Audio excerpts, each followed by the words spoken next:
তারেক রহমানকে বরণ করতে সারা দেশ থেকে আসছেন নেতাকর্মীরা। এই মুহূর্তে বগুড়ার পুলিশ লাইন্স এলাকায় আছেন সহকর্মী আব্দুল আওয়াল। সরাসরি যাচ্ছি তার কাছে। বিএনপির প্রতিষ্ঠাতা শহীদ রাষ্ট্রপতি জিয়াউর রহমানের জন্মভূমি বগুড়া, যেখানে আসলে তারেক রহমানকে বগুড়ার মানুষ নিজের ঘরের সন্তান হিসেবে তুলনা করে থাকে। সেই জায়গাটাতে কিন্তু আগামী 25 ডিসেম্বর অর্থাৎ আগামীকালকেই বাংলাদেশের ইতিহাসের অন্যতম এক স্বদেশ প্রত্যাবর্তন দেখতে যাচ্ছে পুরো দেশবাসী। সেই জায়গা থেকে বগুড়া মানুষের কিন্তু আবেগ, উচ্ছ্বাস এবং অনুভূতির জায়গাটা একেবারে আলাদা এবং ঘরোয়া। বিশেষ করে বিএনপির পক্ষ থেকে আমাদেরকে জানানো হয়েছে বগুড়া থেকে কিন্তু অন্তত 5 শতাধিক বাসে করে যারা দলীয় নেতা কর্মী আছে অর্থাৎ বিএনপি, যুবদল, ছাত্রদল, স্বেচ্ছাসেবক দল সহ অন্যান্য অঙ্গ সংগঠনের নেতা কর্মীরা কিন্তু আজকে থেকেই ঢাকামুখী হয়েছেন এবং গত 2 দিন থেকেও কিন্তু ব্যক্তিগত উদ্যোগে তারা ঢাকায় গিয়েছেন এবং আজকে ইতিমধ্যেই সকাল থেকে বগুড়া শহর থেকে অন্তত 90টি বাস ছেড়ে গিয়েছে এবং দুপুর 2টা সহ সর্বশেষ রাত 8টায় কিন্তু 40টি বাস এই বগুড়া থেকে ছেড়ে যাবে এবং শুধু বগুড়া শহর থেকে নয়, বগুড়ার যে অন্যান্য 12টি উপজেলা রয়েছে সেই উপজেলাগুলো থেকেও কিন্তু আসলে এই যেই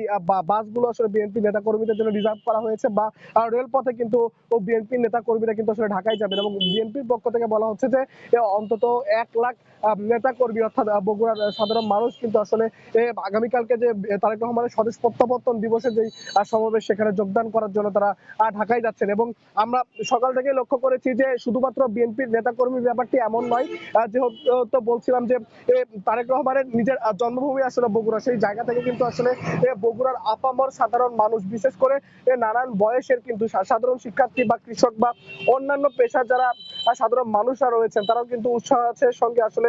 আগামীকালকে তারেক রহমানের যে স্বদেশ প্রত্যাবর্তন ঘটতে যাচ্ছে সেখানে কিন্তু যোগদানের জন্য কিন্তু তারা এখানে এসেছেন এবং বিশেষ করে সাধারণ শিক্ষার্থীদের যাদের সাথে আমরা কথা বলেছি বা সাধারণ মানুষের সঙ্গে যাদের আমরা কথা বলেছি তারা কিন্তু একটি বক্তব্য ছিল, তারা বিশ্বাস করেন 17 বছরের যে বগুড়ার উন্নয়ন বৈষম্য বা বঞ্চনা হয়েছে এবং তারেক রহমান এইবারে যে জাতীয় নির্বাচন সেখানে এই বগুড়ার 6 সদর আসন থেকে বিপুল ভোটে নির্বাচিত হয়ে বিএনপি সংখ্যাগরিষ্ঠতা নিয়ে প্রধানমন্ত্রী নির্বাচিত হয়ে বগুড়া সহ সারা দেশের মানুষের ভাগ্য উন্নয়নের জন্য কাজ করবেন এবং বগুড়ায় কিন্তু তারেক রহমানের গাবতলীর বাগবাড়িতে যেমন তার বাবার বাড়ি রয়েছে তেমনি করে বগুড়া শহরে কিন্তু সূত্রাপুর লেনে কিন্তু তার নিজস্ব একটি গ্রিন স্টেট নামের বাড়ি রয়েছে, যেটি কিন্তু ইতিমধ্যে সাজানো হয়েছে। তো বগুড়া থেকে তারেক রহমানের যে স্বদেশ প্রত্যাবর্তন এই নিয়ে আমার কাছে ছিল সর্বশেষ। সরাসরি যুক্ত ছিলাম বগুড়ায়।